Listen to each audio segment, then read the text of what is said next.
మహిళల కోసం central bank of India ఇప్పుడు మీకు అందిస్తోంది గృహ రుణం. అతి తక్కువ వడ్డీ రేట్లకే ప్రత్యేక సెంటు గృహలక్ష్మి. పూర్తి వివరాలకు వెంటనే సంప్రదించండి 18003030. ఈరోజు ఉమ్మడి చిత్తూరు జిల్లాలో 14 నియోజకవర్గాల నుంచి దాదాపు 800 మంది ప్లేయర్స్ వచ్చారు. ఇక్కడ సెలక్షన్స్ జరుగుతుంది అథ్లెటిక్స్. నెక్స్ట్ మంత్ శ్రీకాకుళంలో జరగబోయే మీట్లో వీళ్ళందరూ పార్టిసిపేట్ చేస్తారు. గెలిచిన వాళ్ళు, ఫస్ట్ వచ్చిన వాళ్ళు మాత్రమే అక్కడ వెళ్ళి పార్టిసిపేట్ చేస్తారు. మూడు ఉమ్మడి జిల్లాలు అన్నమయ్య, తిరుపతి సెక్రటరీ కూడా ఇక్కడికి వచ్చేసి ఉంటున్నారు.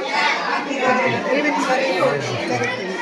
ఈరోజు ఉమ్మడి చిత్తూరు జిల్లా అథ్లెటిక్స్ మీట్లో జిల్లా సెలక్షన్స్లో 14 నియోజకవర్గాల నుంచి దాదాపు 800 మంది ప్లేయర్సు మరియు 100 మంది కోచ్లు, మేనేజర్లు ఇక్కడ పాల్గొని ఇక్కడ పోటీలు జరుగుతుంది. దీంట్లో గెలిచిన మొదటి స్థానం పొందిన గోల్డ్ మెడల్ సాధించిన విద్యార్థి శ్రీకాకుళంలో జరిగే రాష్ట్ర స్థాయి పోటీల్లో పాల్గొని అక్కడ ఫస్ట్ ప్లేస్ విజేతగా నిలిచిన వాళ్ళు జాతీయ స్థాయి పోటీల్లో పాల్గొంటారు. నవంబర్లో జరిగే ఉత్తరప్రదేశ్లో జరిగే జాతీయ స్థాయి పోటీల్లో పాల్గొంటారు. కాబట్టి వాళ్ళ యొక్క నైపుణ్యాన్ని ఇక్కడ ప్రదర్శించి రాష్ట్ర స్థాయి పోటీలకు ఎన్నుకుంటారు.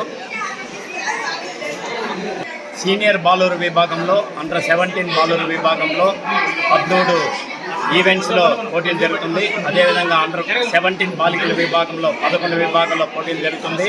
అండర్ 14 బాలికల విభాగంలో 8 ఈవెంట్లలో పోటీలు జరుగుతుంది. మరిన్ని వీడియోస్ కోసం ఛానల్ ని సబ్స్క్రైబ్ చేయండి. లేటెస్ట్ అప్డేట్స్ కోసం వాట్సాప్ ఛానల్ ని ఫాలో చేయండి. అండ్ లింక్ డిస్క్రిప్షన్ లో ఉంది.